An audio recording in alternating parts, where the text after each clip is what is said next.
Great. I think we're going to get started. Is this mic working? Can you all hear me? Yeah. All right. Welcome. Well, good afternoon, everyone. My name is Katy Lackey. I'm a senior associate on the Water and Climate team at PolicyLink, and I am here with... Peace and blessings, everyone. I'm Monica Lewis-Patrick. I serve as the president and CEO of We the People of Detroit. I love a post-lunch crowd that's fired up. Yeah. Good afternoon, everyone. My name is Kyle Jones. I'm the Policy and Legal Director with Community Water Center out of California. Good afternoon, everyone. My name is Erin Kanzig. I'm the Drinking Water Program Director at River Network, based in Detroit. We work nationally, but that's where I'm at.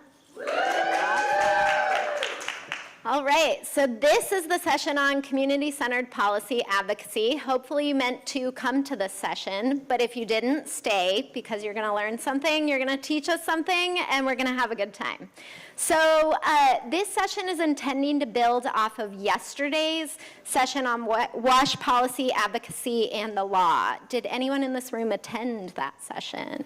Great, we have a few resident experts, okay. I was not in that session, but we're gonna work together to bridge some of those gaps. And just so that we have a sense of who's in the room, we don't have time to go around and do introductions all together, but I want you to turn to your neighbor and introduce yourself and just share one reason why you came to this session. So you have 60 seconds to say hi and share a reason. But they had to close the door on us because we were too loud. Harry has no one to talk to.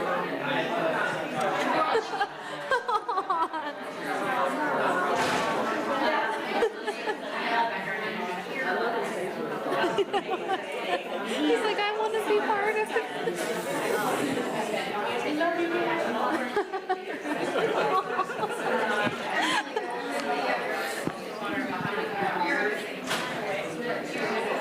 I feel like we need to go over and talk about it. You should go say hi to Harry. Oh, okay. Oh, He was all alone. oh. They got it. We were all empathizing.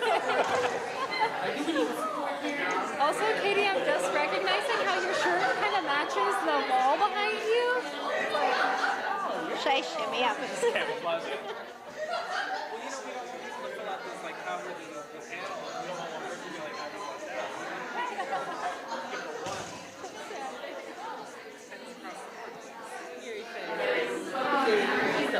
All right. So hopefully you learned one thing about each other, or at least half a thing about each other, because 60 seconds is not that long.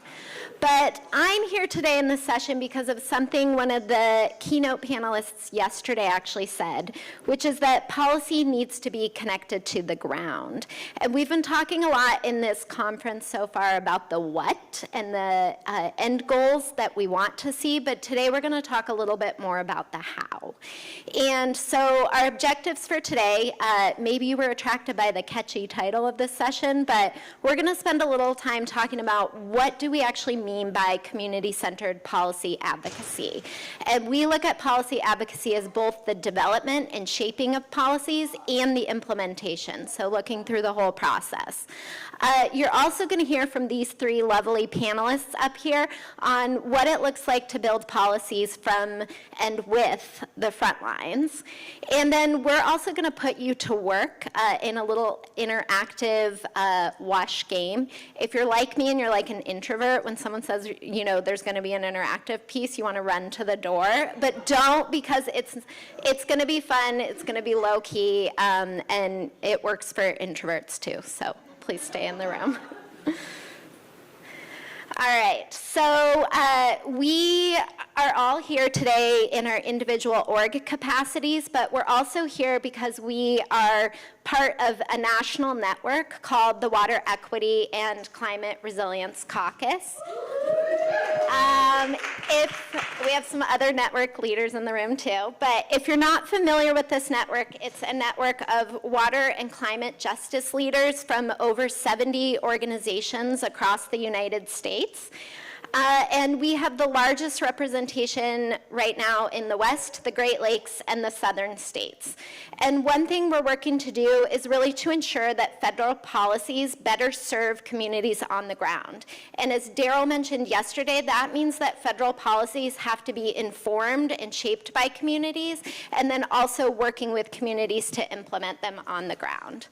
So part of the way that we do this is through a lot of various working groups that meet weekly, monthly, and throughout the year that prioritize space for frontline communities and experiences, that co-develop regional policy priorities and topical policy priorities and feed them up into the federal level, and then open doors at the federal level so that frontline communities can be part of that advocacy process and really lead that advocacy process. So essentially, we don't always do it perfectly, but we are working towards what we like to think of as community-centered policy advocacy. And what we see policy advocacy that's community-centered is advocacy that is developed with communities most impacted by WASH challenges. So that means advocacy that responds to the needs as determined by communities, not us national organizations. Advocacy that reflects solutions that communities want, which may not always be the first solutions that we see or the solutions that climate change tells us we should do, such as relocation. That's not always an option or a desire for some communities. And solutions that follow the lead of community advocates themselves. So in the caucus, we are actually governed by a steering committee of frontline and allied orgs that make the decision-making processes and steer us. It's not one organization or a national organization leading that effort. And then we see policy advocacy as really needing to involve those impacted by WASH issues, as I mentioned from the beginning, all the way through implementation. So that's very different than creating a policy and then going to get community feedback or input or buy-in. The creation process itself. But I can stand up here and talk to you about what community-centered advocacy is and looks like from, my perspective as a national organization, but that doesn't really mean a lot other than what I've learned from the communities and the community advocates we work with. So we're gonna turn it over to our panelists and really hear from them how they're building policy advocacy in their local communities on the ground and connecting it up to federal level work. So I'm gonna join these folks and we're gonna do just a quick round of introductions. I know you know each of their names and organizations, but we're just going to go through, and what I'd like for each of you to share, Erin, Kyle, and Monica, is just one significant WASH-related priority or challenge that you're working on in your organizations. So we're going to do just a quick round of that, and then we're going to dig into some questions about the how advocacy is happening around those issues. So Monica? Thank you, Katy. For us at We the People of Detroit, our work really came out of water trauma.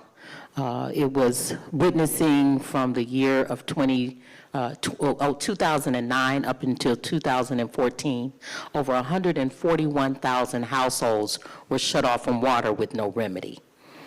And for us, we are 5 Black women that are heading up our organization.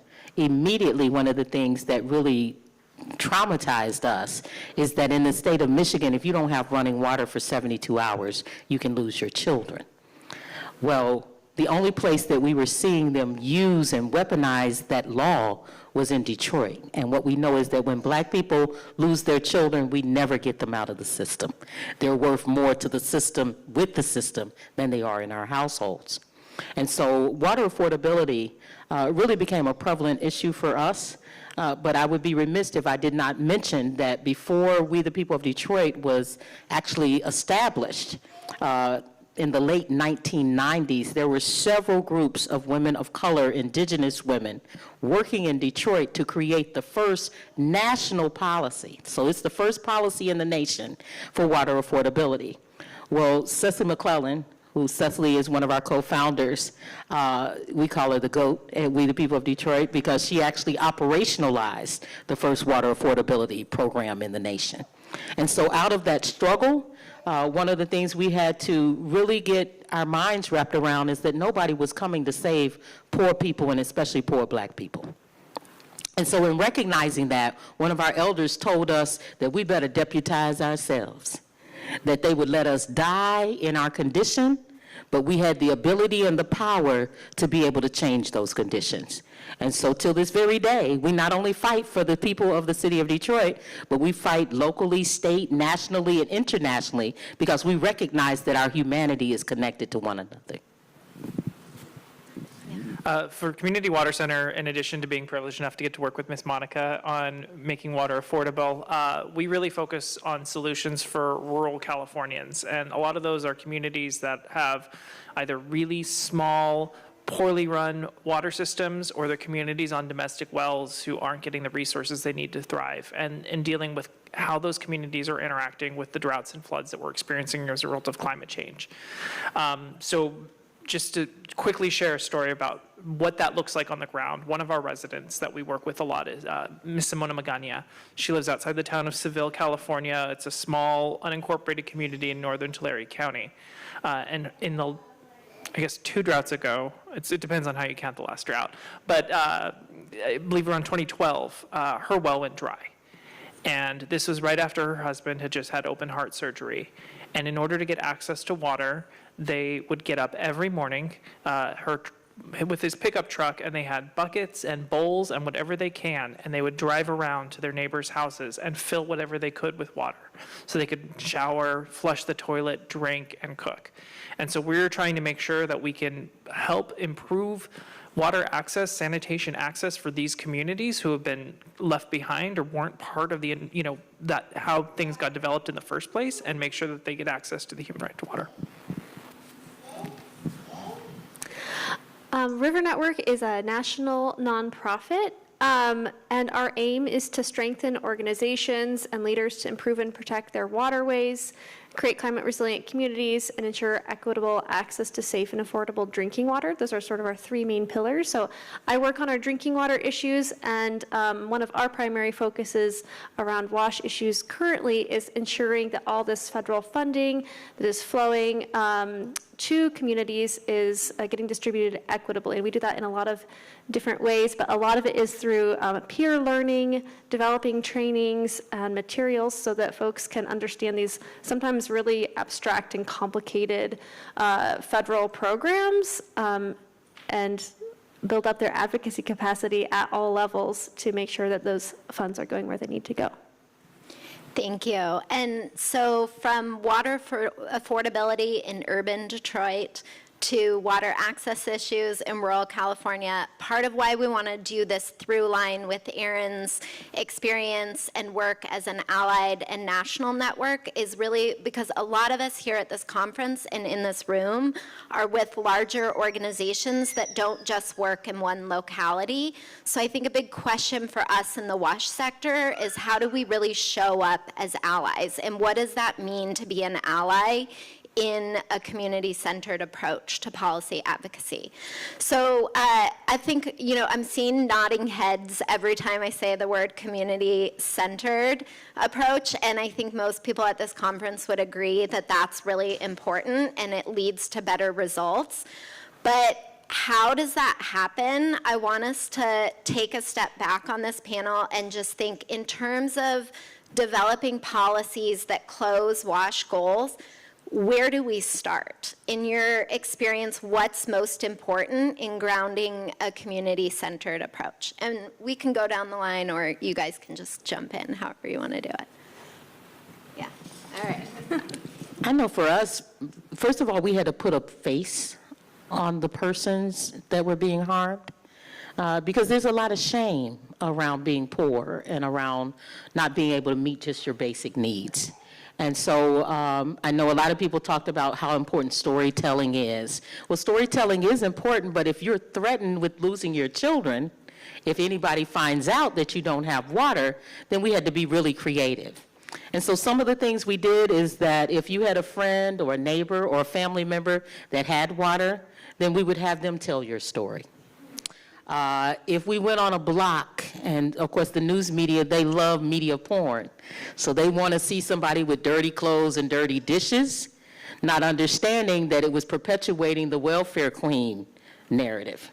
And so we wouldn't allow them to go in those conditions. We would show up a couple of days before. We would make sure we took water. We would make sure that we provided resources so they could wash their laundry and they could have their house in a respectable condition so that they didn't feel the shame and just the lack of dignity that comes when you cannot afford your water.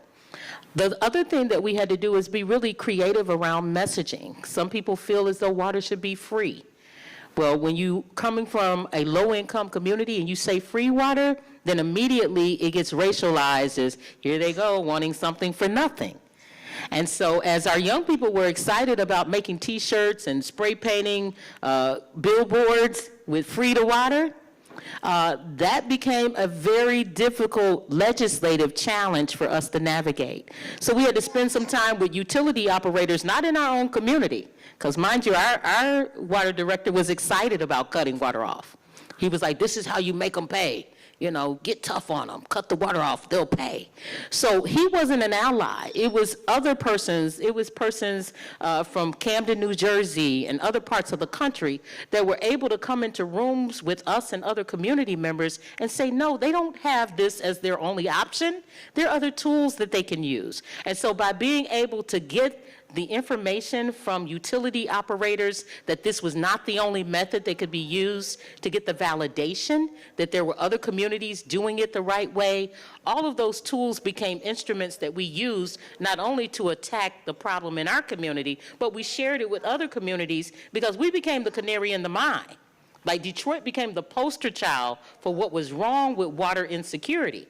And so we had to take that knowledge and not just make it a part of our story and how we were communicating, but it had to be a part of the solutions that we were sharing with others. So as I stated before, we didn't wait for somebody to tell us we were worthy to have water. We decided we deserved water and we continued to fight for it. And part of that fight has to be giving people information, technology, and training so that they can mobilize themselves.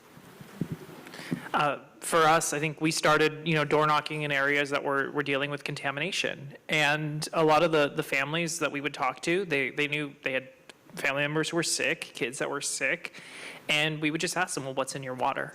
And how do we find out?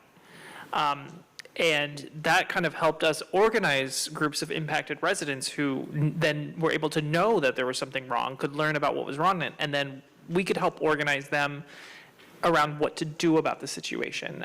So the coalition that we work with, the Aqua Coalition, they've been meeting regularly for 20 years now. And that is the base of where we get policy ideas from. And that's actually our main first foray into passing state legislation came through passage of the Human Right to Water in California. And that came from community residents because from their experience, they had such little information about the state of their water and what was going on with it. And that they felt it was important to just have that right be recognized, that this is wrong, we need to do better, and set a goal. What are we trying to achieve in California? And so, really working with residents to understand their needs, let community lead on what their issues that they want to address are, and then as kind of more policy wonks, we can figure out how to get that operative, language or, draft that. But I'm really starting with what folks on the ground are experiencing and needing is the model that we work with. And I think it's been successful for us in California. I think about our movement. We are in very rural, small areas. We are primarily, the political landscape is very conservative in Tulare County. So it's not like we can just go to our legislator and get a bill introduced and get it passed, because there's no place for Republicans in the California legislature.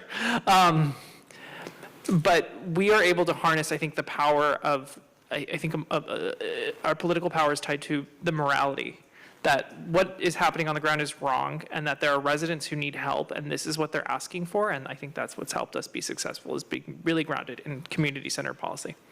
I want to pull on this thread just for a second, because what we're hearing is building policy from going to communities, focusing on human rights, focusing on morality, and building from the stories that communities have. And Kyle, you mentioned the human right to water, which I know is also an important piece of the work, Monica, you're doing in Detroit. I'm wondering if one or both of you can also just comment on the framing and connection to public health and the human right to water.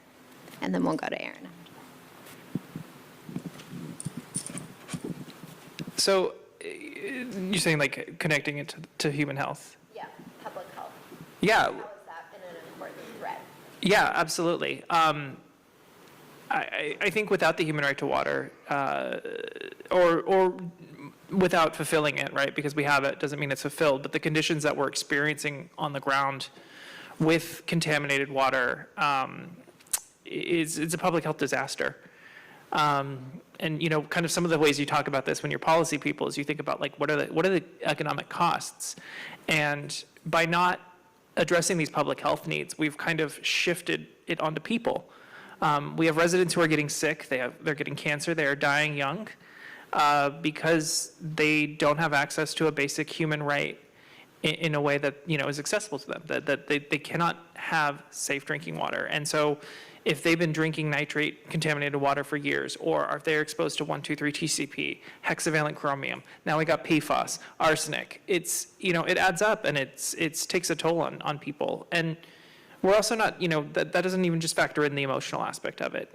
Sick kids, sick grandparents, sick parents, that's hard for families to deal with, and not something we should be pushing on people because of who they are, because they are low income, because they are brown, and because they live in rural areas.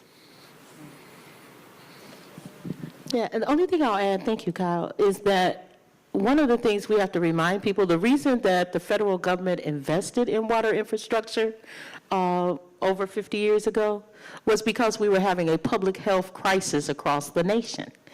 We were having waterborne illnesses that were destroying livestock, that were making families sick, people unable to attend school, and some people dying from that. So that's why we had a national investment in water infrastructure. Up until 1977, the federal government contributed about 67 to 69% of the dollars that went into water infrastructure. Now they contribute, between 7 to 9%? So that gaping budgetary shortfall didn't go away. Where did it go? It got shifted from the federal government to the states. The states then shifted it to the individual cities or municipalities. And then what did they do? They shifted it to the individual ratepayers. So that burden is now on the backs of individual ratepayers, which have not seen their wages keep pace with the ever-increasing cost of water. And so to go into communities sometimes where people don't even have to think about where their water comes from, to have policies at the state level that relegate the communities that actually are the older industrial communities, to relegate them to have the burden to provide water to newer suburban communities. So if that suburban community is only paying $30 every 3 months, and then the host community is paying $150 every month, then who do you think over a period of time is going to be more in jeopardy of not being able to afford their water? It's going to be the host community. And so that's what we're seeing all across the nation. And as people are privatizing water, we see the cost of water increase and the quality of water diminish.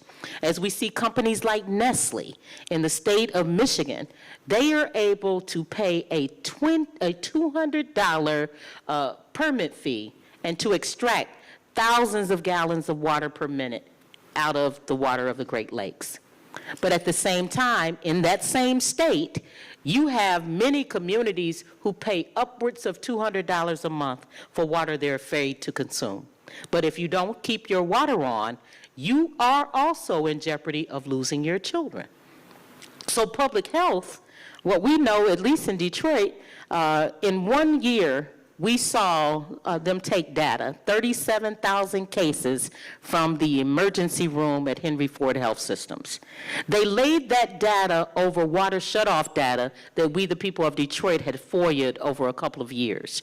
What that data showed, and this is why we have to care, even if you can afford your water, but that your neighbors can't, you have the same probability of contracting a waterborne illness if just one person on your block doesn't have water. At one given time in 2016, 22 people on my block did not have water. And I want you to sit with that. 22 people on my block. How many houses were on that block? 30. So the probability to me and my children, even though we had water, was even greater than that 1.5 times, knowing that many people on my block did not have water. And so these are the conditions that we're wanting to lift and bring to your attention, because even as all of you are sitting comfortable and many of you have access to water, we know based on the research that we're looking at about 35.6% of the nation unable to sustain their water access. And so that's the fear factor that we want to put into the room, that as we're very comfortable, there are people living all around us that are not enjoying the same access. And of course, their public health is connected to our public health. And that's why we've got to continue to raise the issue. Yeah, thank you so much. And thinking of that kind of networking of impacts, but also how we have to build networks of solutions, I want to go to you, Erin, and from your perspective as a national org and an allied organization, what's one thing that's really important to River Network in community-centered policy advocacy? Yeah. So as Monica and Kyle were describing, they're doing really on-the-ground work, door knocking, talking to community members. I work from a home office where I'm just on my computer all day long. Like, I am not in that same position. So as a national organization, River Network tries to really connect folks who are on the ground with tools and resources and trainings to build up their capacity to do that work. A lot of times, organizations at the local level are already doing that, and they know what they need to do.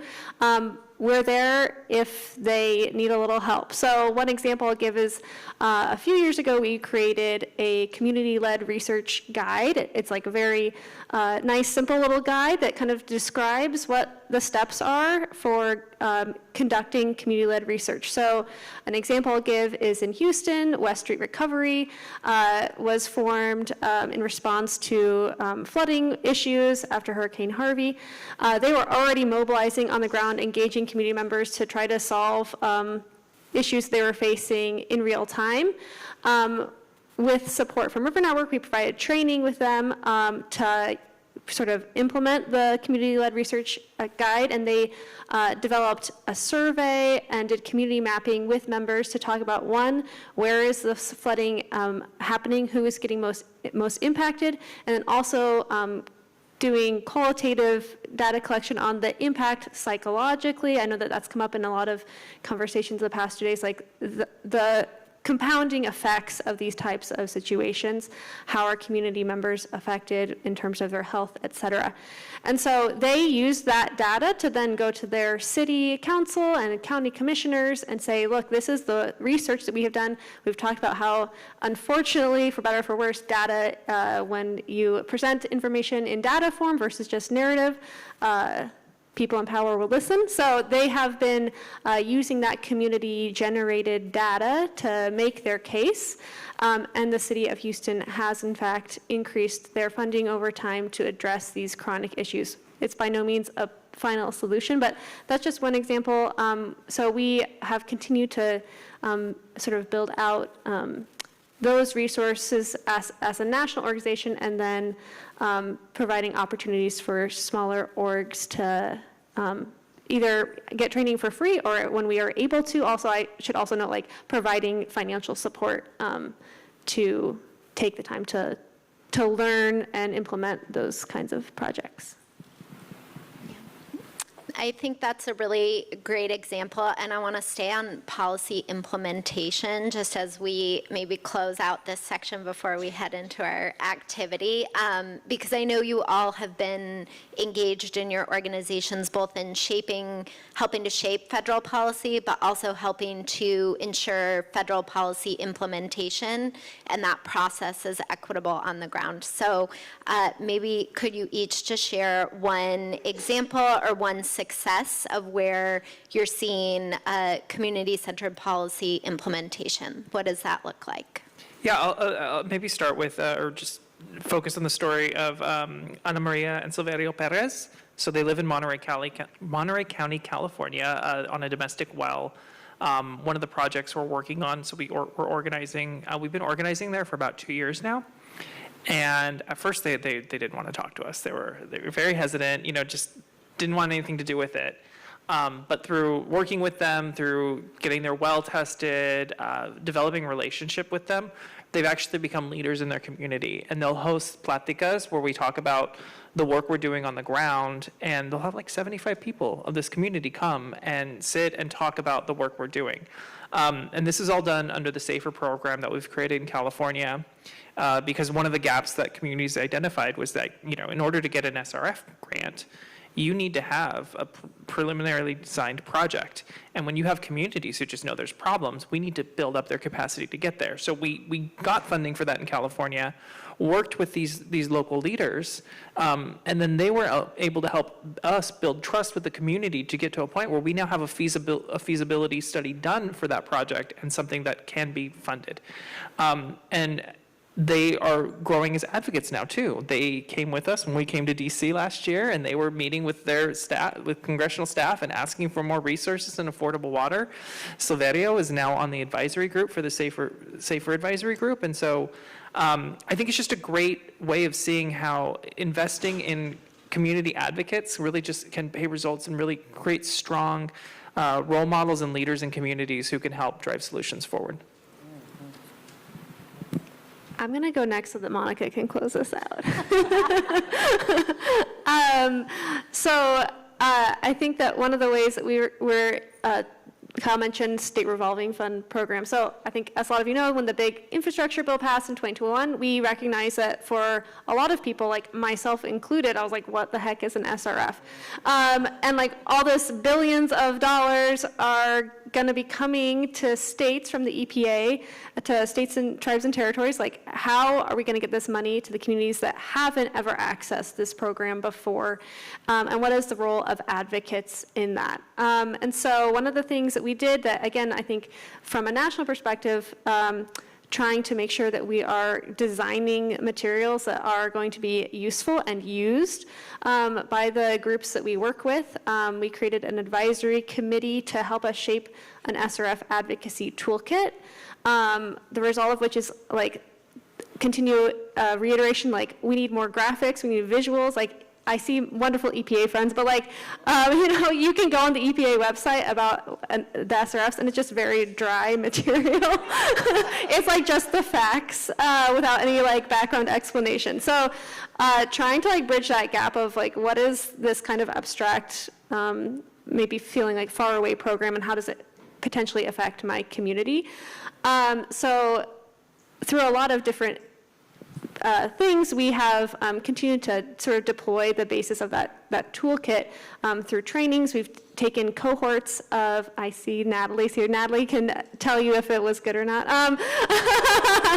Cohorts of folks from across the country going through sort of foundational education on what the state revolving fund programs are, but then also like, all right, what are our points of engagement and how can we influence how the states specifically are or are not distributing those funds in an equitable manner. So without getting into all the technical terms of intended use plans and all that, like one of the ways that we're seeing that is also River Network, along with 3 other organizations, including PolicyLink, convenes a forum of folks from around the country who are really committed to engaging at the state level on changing how states run their programs. So we do things like offer office hours every other week. It's a party. Someone yesterday, I can't remember now who it was like, oh, you guys are running happy hours for IUPs. And I was like, that would be more fun than office hours. So, but like offering support for, understanding these really technical documents and being like, okay, like, what is in these and how can we, as advocates that are maybe at the local or state level, contribute to suggesting changes to the state. So I would say this is like a long multi-year project, and I don't have like really clear successes yet, but I feel like we're growing the capacity.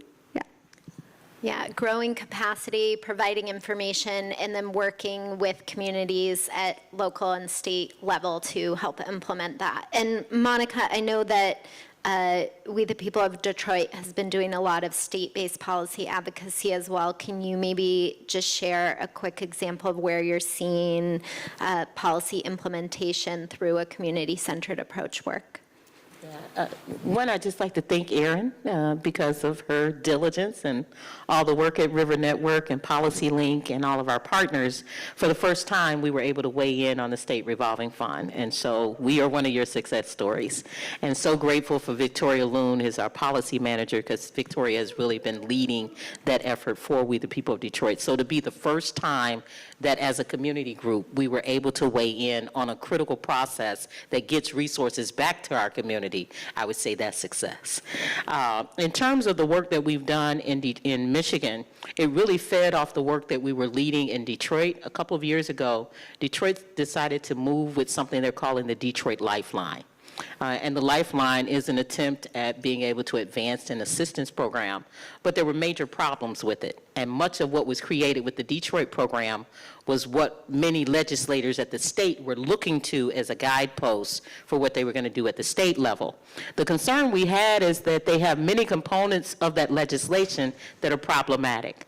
They have a component for conservation. And we know that conservation needs to be a component of any legislation, but it should not treat poor people as second-class citizens. And so the conservation component says that we only deserve 37.5 gallons per day, which is the equivalent of a bathtub, which is only a portion of what the national average is. The national average is between 78 and 120 gallons per person per day. The other thing that we were deeply concerned about is there is no sustained funding for the program. So it's a good idea, but once the funding goes away, guess what? The legislation goes away. It also does not ensure that there won't be shutoffs. So you can take my money, you can actually take the money from the federal government, but you still won't guarantee me that I will have and maintain access to water. And then, of course, we're always concerned about who's benefiting and whom will not benefit. And so the other concern we had is as they were looking across the state at where to implement the program, they weren't including smaller utilities. They weren't including rural communities. Well, 30% of Michiganders are drinking from wells. They don't have municipal systems that they're getting their water from. So you once again have created legislation that will divide. Our position was we came to the table with the WELL Coalition, Water Equals Life Coalition, because we truly believe that. And in starting with communities' ideas, we worked over 18 months with over 40 groups to center what communities said had to be in a water affordability policy. I would urge all of you to go to We the People of Detroit or the wellcoalition.org and take the water affordability pledge. But out of that pledge actually was the foundation for how we drafted legislation with the law school at the University of Michigan. So we didn't wait for them to tell us. We took them the platform, and then they helped us build the legislation. And so out of that legislation, it is our goal to advance fully in the state of Michigan water affordability. Thank you, Monica. So I think one underlying theme we're hearing through all of this is starting with communities, going to residents, building connections, building trust has been a theme of this whole conference. And really to do that, I think we have to understand communities and understand each other. So each other's situations and how that connects to the work that we're doing. So we're going to transition for about the next 20-ish minutes into a game that is intended to help us understand really what the WASH challenge looks like from a water affordability perspective. So we're going to, I think, move into maybe 3 groups, or do you want to do 4? 4. We're going to move into 4 groups. So we have 5 tables, but maybe if we can get this this middle table, if a couple of you, if you guys could spread out to the other 4 tables. And then Monica's going to introduce the game instructions to all of us, but you each are going to have a facilitator, and we are going to ask for a volunteer note taker who's good at math. So be thinking if that might be you at your table. You can use a calculator. Phone calculators allowed. Oh yeah, you can use your phone calculator. So we'll give everybody a couple of minutes to make the shift so that we can be at least in 4 groups. Yeah. So I think this is a good sized group. And then we need to get a Maybe- captain at actually, every maybe you guys table. can 1, stay, bring you 2. two Katie's over going to here. float. That sounds good. Yeah, great.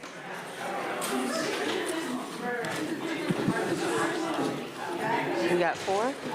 Okay. And I think we have the back table. Oh, we'll need a facilitator. Okay. And then, yeah. You gave Ebony here?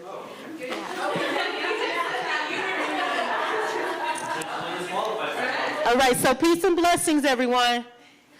Everyone should have at their table, you should have a captain that has the instructions. Everybody have a captain at their table? Okay, you should have a scribe. And your scribe is going to be the person that's going to be filling out your budget. And then you need to identify who's going to be the reporter, who's going to report out for your team. So 3 people need to have a role and a responsibility. A recorder, a reporter, and a scribe. So you got that worked out? You got your 3 people? Somebody that's gonna read the instructions. So every table should have a captain. Then you have to have a second person that is going to take the notes. So they're the person that's gonna fill out your budget. That's your recorder. And then you're gonna have a third person that's gonna be your reporter. They're gonna report out the results from your table, okay? So we got our 3 people. All right. And then what you're going to do is that your reader is going to read the instructions, and you as a table, as a team, have to work through the decision-making at your table. So make sure you listen closely to the directions. And then to all of my readers and captains at your table, don't forget that everybody's got to pay some taxes. So remember that. As soon as you identify your monthly income, immediately subtract 25% from it. Let's go.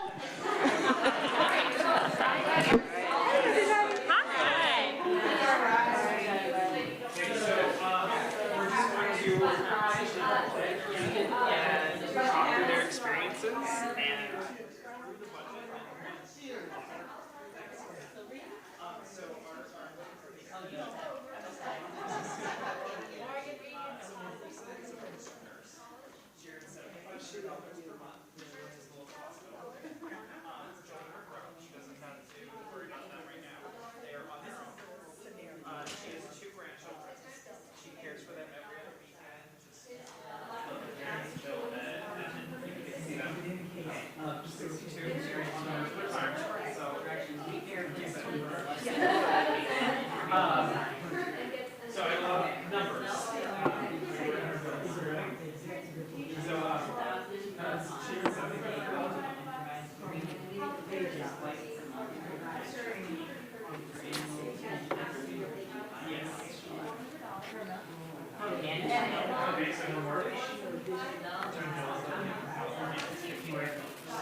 are $408 a month.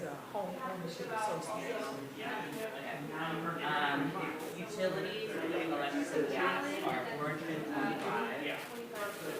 per month. Yeah. Internet, cable, and phone are $289. No, it sounds like it would be.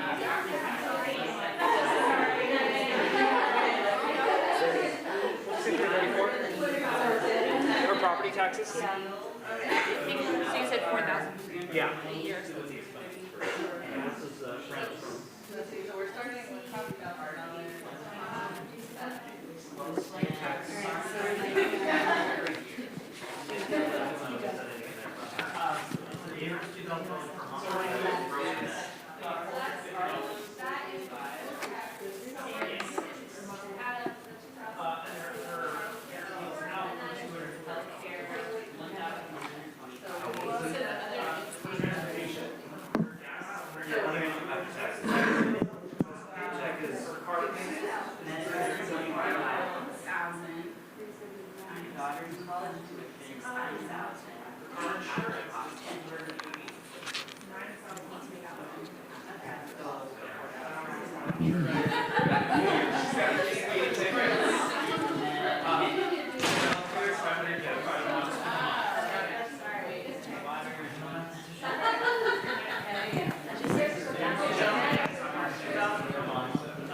$360. And our water bill is $100.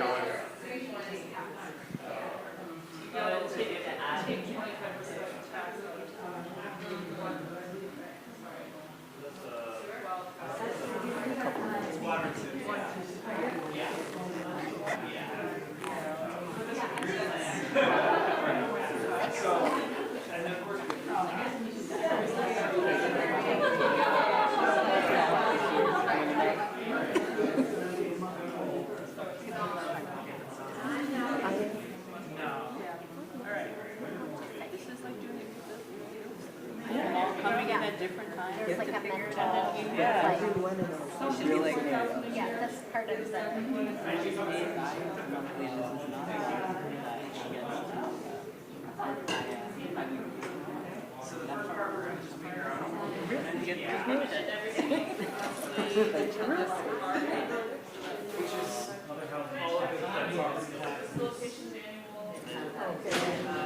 Oh, because he rents. Food, groceries, and household supplies was. And then our next cable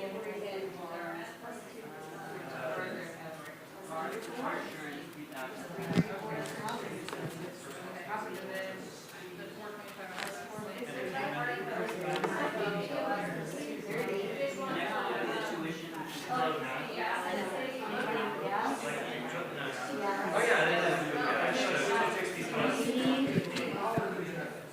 Car insurance?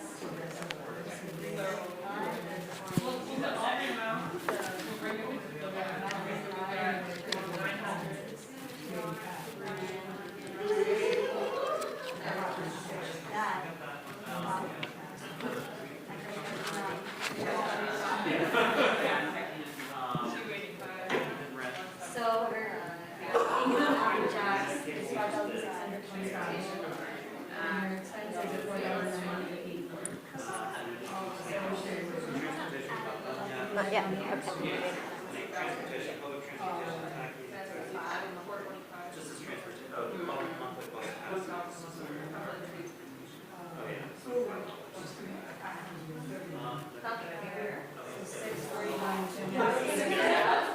Yeah.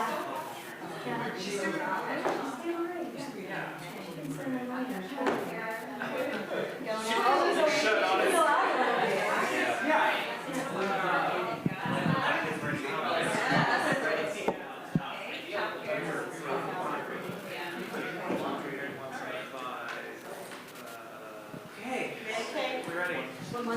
Are you guys close? These guys do, yeah.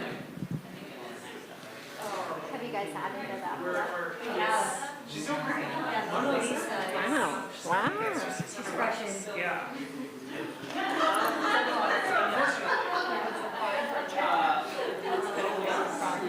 How are you guys? Oh, do you guys not have a budget sheet? I'm sorry.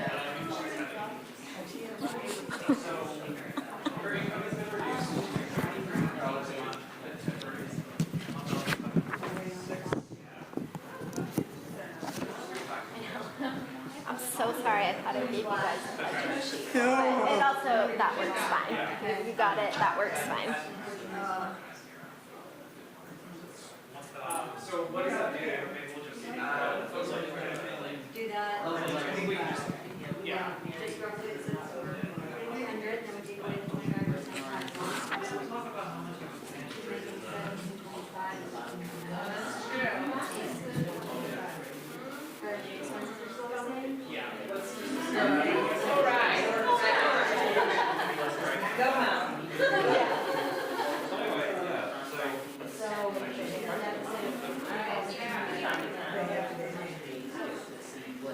Okay, so hopefully you're getting to the point where you're figuring out your total monthly costs.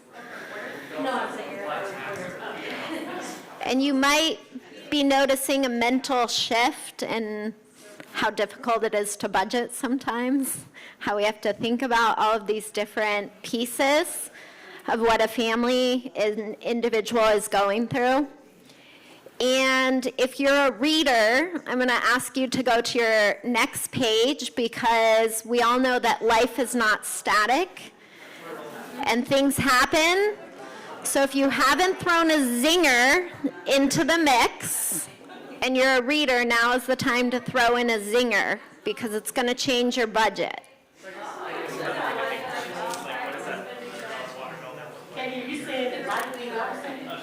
Life be lifing. I'm trying not to say.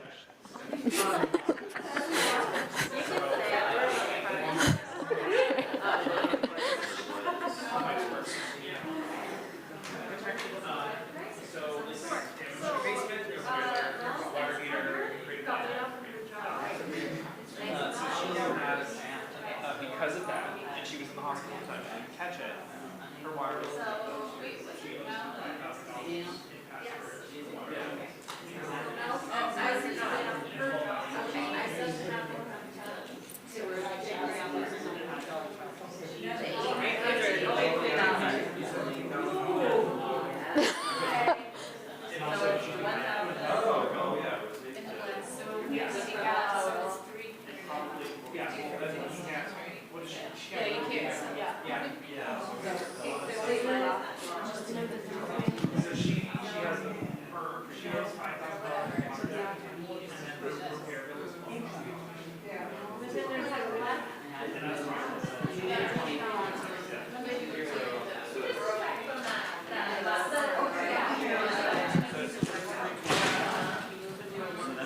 Total number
As a policy person, I think we have a lot of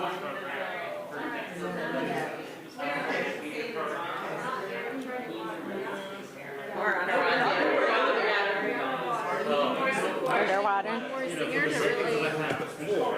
Yeah, are you guys about, you've gone through a couple? Okay, let me check on that.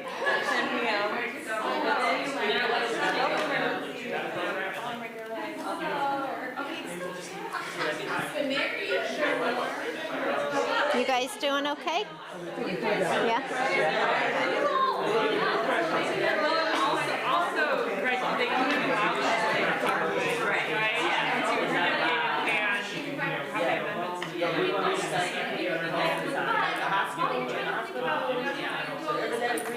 That's your agreement, and then they start collecting. water systems program, so it was done.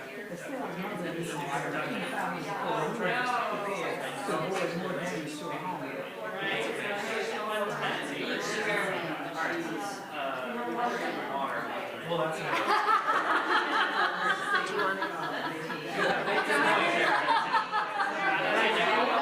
Are you guys goodish?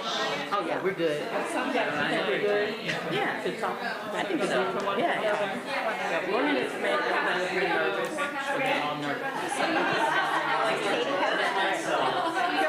Yeah. Singers that get it. Yeah, the zingers are, I love that word.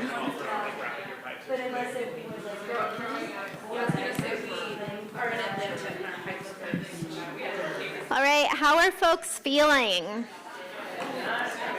Not good? How's this table feeling? Anxiety, racing hearts, anxiety. I heard the term we're underwater over here. Yeah, how's this table feeling? Sad. Sad. Mona Lisa's feeling sad, all right? How about this table? Overwhelmed, anxious, stressed. Okay. How's this table doing? How are you guys feeling? Yeah. Overwhelmed by the math, still wading through things. Okay. Yeah.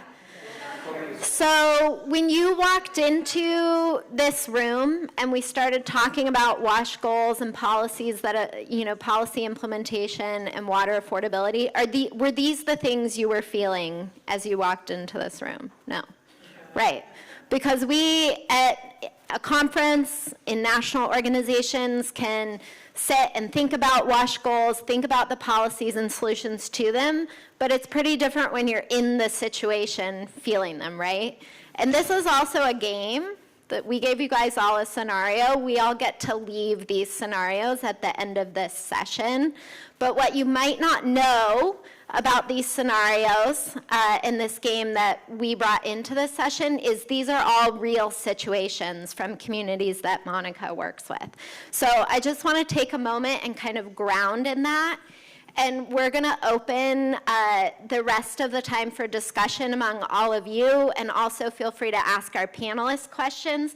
But we want to think a little bit about, and would love to hear from all of you about what your thoughts were on WASH goals and policies and affordability coming into this room, and how this game, how being in this situation, even just for a moment, may have changed that. And what does that mean for our state and federal policy development and implementation? So I'm going to run a mic, and if people want to share any reflections from the game or kind of how your mental shift is happening through this as you're connecting it back to why we're here at this conference, we will open it up. Yeah. Usually loud. So I think it really underscored what we were saying, right? Is that you need to, when you are thinking about these issues, you really need to be centering the community and make sure that it's creating the impact that you're really, like, that would create better solutions for those that are really suffering. I think it underscores everything that you guys were talking about, really. Yeah. How does experiencing that might shift a policy or a WASH solution that you're thinking about or that you're working on in your organization? Yeah. Well, I'll just say what really struck me about this is she seemed to be doing okay. You know, she was making a pretty good income, and then all of a sudden she's hit with something, and suddenly the math doesn't work, and you can't really make it work anymore. So it's not just a problem of persistent poverty. It's not just, you know, those communities that are potentially dealing with affordability issues. It can be you know, anyone at any time, really. And that also the water affordability piece is just one little drop in the whole, you know, landscape of like healthcare bills and everything else that can come up. Yeah, and sometimes the impact of what's happening is not just a water-related challenge, right? And we in the water sector often think about water, we talk to other water organizations, but the reality is there's a lot happening outside of water that is also impacting what our WASH policies, solutions, and goals mean for people on the ground. What else? What's coming up for other folks? Yeah. You guys should feel free to introduce yourself, too. I realize not everyone in the room knows each other. Hi, I'm Ashley Voicenet. I'm a part of Flush with PH. Public hygiene keeps us human. So I work with the unhoused, and I wish that more people would do these type of exercises, because there's the stigma that people that are homeless are so because they're on drugs and because they're unwell, because they want to be homeless. And people use that excuse so much. I mean, we all know that it's not true, but to see how quickly things can change for somebody that's doing so well overnight, and then you're left without options, and if your community isn't strong and you don't have partners like you folks that are on the panels, you know, what are your options? Then you become othered.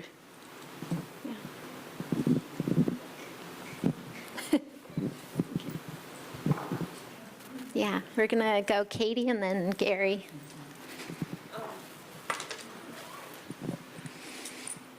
This raises a little bit of a tension that I've held for a long time in the practice piece, in that, so we worked through the case of Estelle, and we believe, right, the people that are closest to the problem are closest to the solution. I can't imagine going to her at this point and saying, hey, would you comment on this intended use plan for a state revolving fund that might, right? And so asking people who have lives and are addressing lots of different things to then understand the intricacies of a policy that many of us in this room have spent years trying to understand is something that I don't know how we, right, keep pushing for that. And I'll say, Kyle, I thought that your example of the community member that is now on the SAFER board solved that tension for me a little bit, in the sense of, well, we're not going to ask Estelle right now, right? But as we can create opportunities and compensation, and life opens up a bit. But I really would be open to hearing how we resolve that implementation piece. Yeah, and Did you want to? Oh, I mean, I was going to just say, I think that like in even our example, like at our organization, we talk a lot about how community water challenges, individual water challenges are more of a symptom rather than a root cause. Like with the cells, the example, she was doing fine until she had a bunch of healthcare bills. And so that then creates stress on water affordability, but that has nothing to do with water. And when communities struggle with water, it's often sort of a last like break where they haven't had governance solutions for decades or investments for decades, so now there's no one paying the water bills. And I think that's what's great about this conference is that it's a much wider lens of getting into the water sector. Like I know for myself, like I come from Baltimore City community organizing, and then I found my way back into water, and now I'm somehow back into community organizing again, because we're working with unincorporated communities where you have to help them build governance structures to address their water problems. And so you're working to build community leaders and build agency and tackle problems. That's very different than engineering. It's very different than regulations. And so taking this wider lens really gives us an opportunity to take a more holistic approach, but also recognizing that water is just one piece of the puzzle. Yeah, thank you for sharing that. And I just want to name that it's okay to have tension in this room and in our own positions and organizations. I wish we could give you all of the answers, but that's kind of the point of this whole topic as a session of community-centered policy advocacy, is because if we had all the answers, we wouldn't be in the situations that we're in right now. So really grounding in communities and working with communities is important, and it's part of the challenge because most of us are dealing with a legacy of systems and policies and structures that didn't build from community in the first place. So undoing that tension is really hard. Yeah, Harry. Well, so 2 points. One, just kind of respond to Katie's question. I think there's a lot of different things, but one of the primary things is getting people with lived experience into the advocacy sector. Because I'll tell you, when I've been doing this for 20 years, and I came from a situation where I never had to worry about water, and never occurred to me when I went into advocacy. It wasn't until like Monica and we, the people of Detroit and others who have that lived experience, got in, and that we started to focus on this in the first place. So I think we need to do a better job as a community to make sure that we have more people with lived experience participating in that advocacy sector, and that is part of it. We want to, regarding the exercise, our person was a single parent. And, there are a lot of expenses in here that weren't even, included when you're a parent, single parent. And having done some single parenting, that's a second job. And if you have to go through like applying for food stamps or all these other things that require more time, like if you're trying to go and apply for assistance, that's just, is it really helping if you're able to get it? And so I don't think it really occurred to me the difference. I mean, I kind of knew what the difference between affordability and assistance was, but this really kind of brought that home in terms of, affordability is what you can afford given your current life situation, whereas assistance is just a paycheck or a check somebody's giving you to try and supplement that, right? Mm-hmm. So.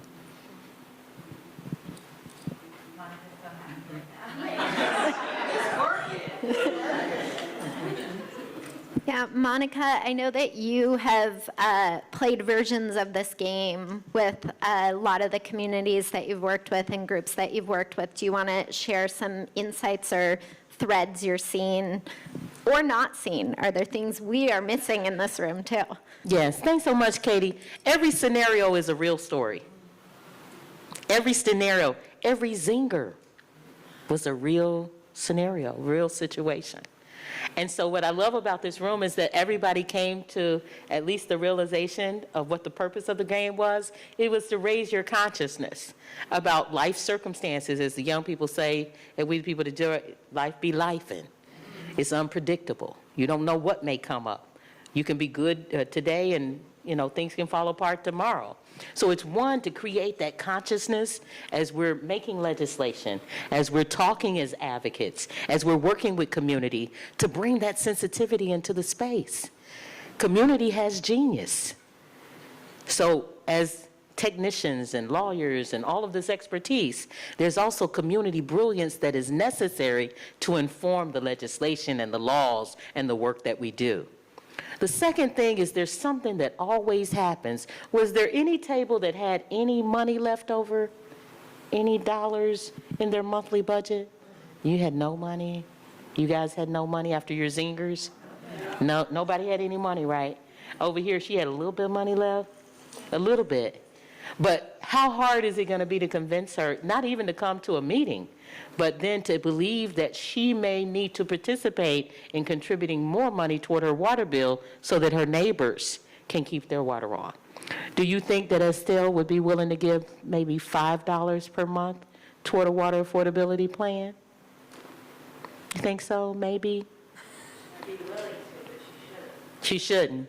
She shouldn't give the $5? Her own mental health? Okay. That $5 is going to break her. Well, I mean, everything on road. Okay. So we got to get her some mental health care. Okay. But this is what we're up against when we talk to community members that Estelle made $120,000 a year, right? So you would figure, oh, she got an extra $5 she could put on everybody having water. But this is the mindset that we have to encounter when we're trying to convince people to look at water affordability as part of the collective wellness. Estelle's stressed. She got a little bit of money in the bank, but barely some. All of my rest of my groups, y'all underwater, right? Everybody underwater. So if somebody came and asked you for another $5 a month, I can't do it. It's a little much. But these are the real conditions that our communities are living in. But is there anybody here that would think if you had some extra money, you might be willing to contribute to a fund to create sustained water affordability? Is there anybody that thinks, based on the scenario you had, if there was any money left, would you contribute it to a pot of money to help some others? You still feeling tense and strained? Guess what happens? Teenagers always, when we play this game, say, I'll put some more money in, because there's always a group that ends up with some money. I have never, ever played a game with adults where the adults were willing to contribute more money. So there's something that happens to us between childhood and adulthood that changes our inclusivity and collective understanding about our collective good. And that's the piece that we've got to capture. That's what we've got to tap into. And so this is why we do this game. This game started with teenagers. This was a game that they came up with our help, to say, we want to understand affordability. But I have never played this game with children where they didn't decide to help each other. But I also have never played it with adults where they decided to help each other. So it's a consciousness raising. But it's also, as you see, we didn't solve water affordability. We've just raised all of our consciousness about what drives unaffordability. Thanks, Katy. Yeah, and we are all really glad that you came to this session. But on that note, I want to point out that there is another session happening at this time about involving youth in decision making. And that is a really great example of why community-centered approaches to policy advocacy, we have to look at the broad spectrum of who is in a community. And for us in the WASH sector, that also means youth and youth leaders, because that's part of how we are going to change some of those tension points around underlying systems and structures that we know aren't serving the goals we're trying to achieve in the WASH sector. So we're coming up on the end of our session. I want to turn it over to Kyle just for a few closing thoughts, but is there anything else folks wanted to share from the game before we do that? Yeah, okay. And maybe, could you do me a favor and just read the back of my shirt for me, because I can't see back there? Yeah. Try to channel my Spanish. El agua sana, limpia, económica y accesible es un derecho humano, no un privilegio. Okay, so access to safe, clean, and affordable water is a human right, and it's not a privilege. And I think what this game really drives home is how important affordable water is to making sure that that is a reality. And I also want to mention, it's not or, it is and. And too much of the work that's happening that we're doing, it's either do we regulate but that's going to raise the cost of water. We're hearing that with PFAS regulation, with too many things. We can do better. That there's a world in which we are getting the resources we need to make sure that water is affordable and that it is clean for all. And so I hope that this game and some of the stuff we were talking about help drive home how important all of these elements are. And just thank you for participating in it, and just thank you for listening and understanding what it takes to work with communities and why centering community empowerment is so important. Because it's something that, you know, this is not going to be easy work. I know I probably keep saying that everywhere I go, but I mean, just thinking about getting the resources we need, we're going against decades of underinvestment that was purposeful. We are starved for resources. That was intentional. And we have to fight back against that. We have to do it together, and we have to make sure that we're centering the voices of those who are experiencing the impacts the most. So thank you. Thank you. Thank you all. Thanks for coming.